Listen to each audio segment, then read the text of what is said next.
But Absolutely.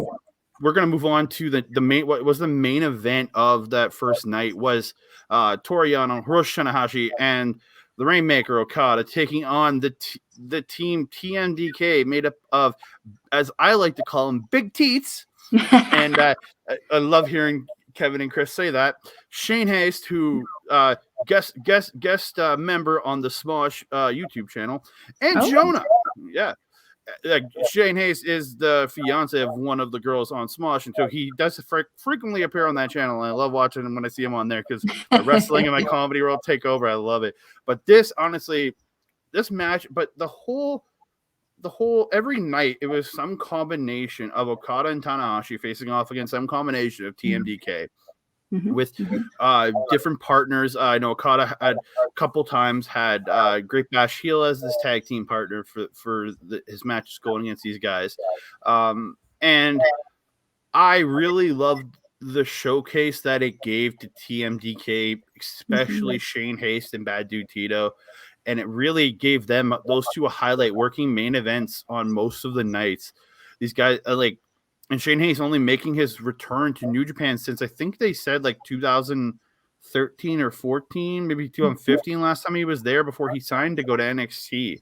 So to be getting main event spots throughout most of the tournament or most of the tour is a big thing, in my opinion, for these guys.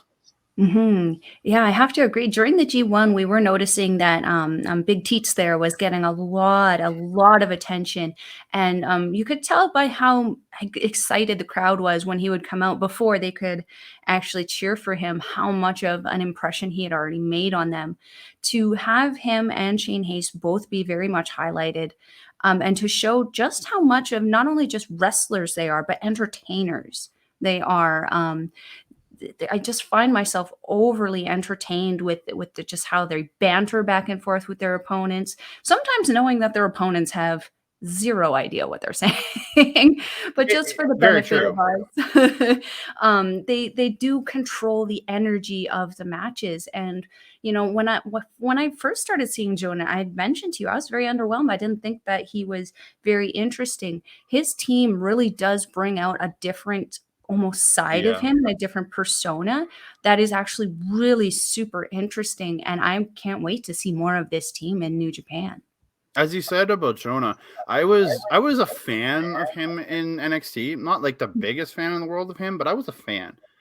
And I found him very interesting. But then when he went to New Japan Strong, I was a little bit underwhelmed about his run there. But when the G1 has really revolutionized who he is as a character, the way they're doing the camera work for when he does his stomp in the ring, that harkens back to his days in NXT.